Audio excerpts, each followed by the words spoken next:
Untuk saya nak bagi makluman juga bahawa Johor sebenarnya dah pun tumbang. Kerajaan negeri Johor sudah pun tumbang.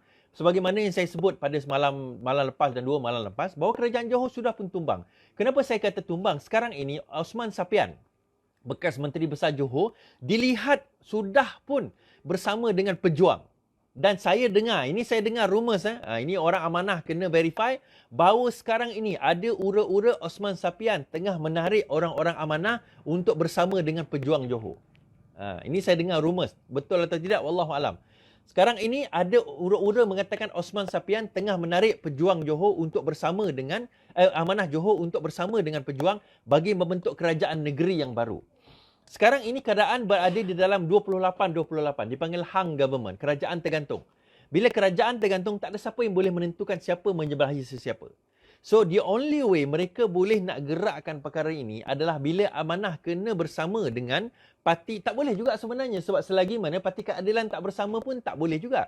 Sebab kita kena tahu bahawa keadilan pun dia ada juga kerusi dekat situ. So the only way adalah di mana mereka kena panggil orang-orang daripada Bersatu ataupun UMNO ataupun PAS melompat parti pergi kepada geng-geng pejuang ini.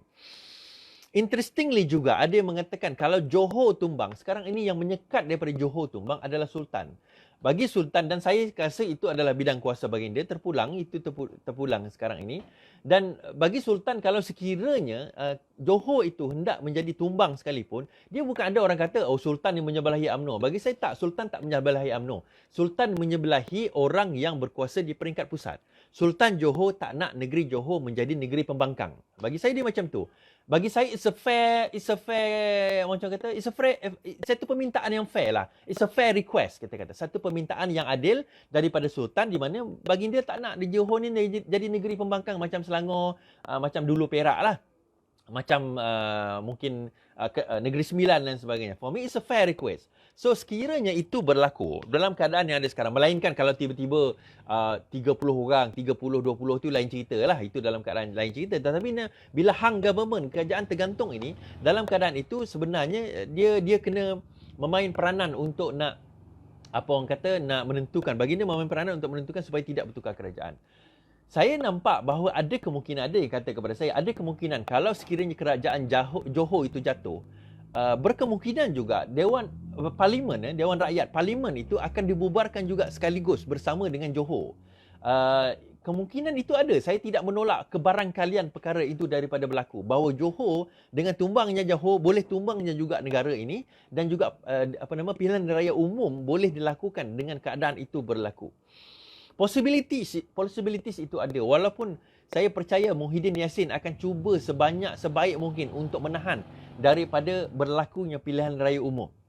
Kerana apa saya kata demikian? Yang beria-ia nak pilihan raya umum sekarang ini adalah UMNO. Bagi saya Bersatu tak beria-ia nak pilihan raya umum. PAS pun tak beria-ia nak pilihan raya umum. Bagi mereka nak berkuasa sehingga ke habis penggal. Mereka nak berkuasa sehingga ke habis penggal. Mbak situ makanan, mbak situ. Mereka nak berkuasa sehingga ke habis penggal. So, itu adalah satu benda yang kita faham. Kenapa? Sebab PAS tak pernah berkuasa, tak pernah menjadi menteri dan memegang sekarang ni jawatan dengan gaji puluhan malah ratusan ribu pun ada.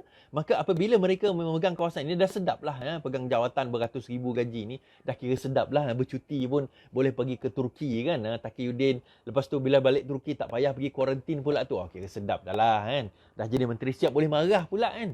Pegawai-pegawai yang memecahkan rahsia beliau pergi ke luar negara, kononnya membawa balik investment 82 bilion daripada Turki. Kononnya lah, tapi itu konon je kan. Saya cakap, semua orang boleh cakap. Namun begitu, kita boleh katakan bahawa dalam keadaan situasi sekarang ini, apabila Johor itu tumbang, kicap bang.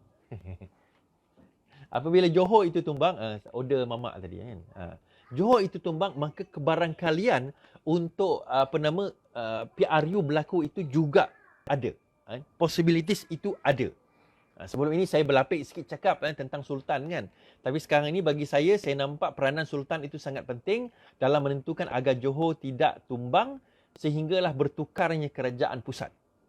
It's a fair request. Bagi saya itu tidak masalah, dan itu permintaan yang daripada Sultan untuk memastikan bahawa rakyat dia, baginda ni bercakap tentang rakyat dia. Jadi for me it's a fair request, tak apa. Jadi Johor dalam keadaan itu, jalan tumbang balik, tumbang. Bila kita boleh tahu possibilities, ini possibilities, ini saya ambil daripada rakan saya. Possibilities kita boleh tahu seawal 10 hari bulan ni, which is sekarang ini 10 ke 12 hari bulan ni. Possibilities itu ada, kemungkinan itu ada. Kita boleh tahu sama ada kerajaan Johor ini kekal atau tidak, kerana Dewan Undangan Negeri itu akan bersidang dalam minggu ini, insya-Allah. So kita tengok sama ada ke tidak perkara itu akan berlaku, ataupun kerajaan ini akan seperti biasa, ataupun bagaimana, kan? Dan kita tengok keluar surat khabar hari ini, Osman Sapian dilihat masih lagi bersama dengan pejuang, despite of, walaupun dikatakan beliau telah dipecat daripada jawatan, daripada ahli keahlian sebagai daripada Bersatu. Okey, habis kat situ. Jadi kita kata Sabah sekarang ini, bagaimana Johor dalam keadaan terumbang-ambing, dalam keadaan tidak menentu, dalam keadaan kucak-kacir. Sabah ni dah PRN dah tak kucak-kacir dah, dia dah serahkan kepada rakyat. Tetapi Johor ini masih dalam keadaan kucak-kacir, terumbang-ambing. Dan tidak selamat juga Melaka. Tidak selamat juga Melaka sebab mereka juga berada dalam keadaan yang sama. Masih ada mereka yang berkira-kira untuk melompat ke sana kemari, ke sana kemari. Jadi possibilities untuk melompat itu ada, menyebabkan kemungkinan untuk itu berlaku itu ada. Okey, habis.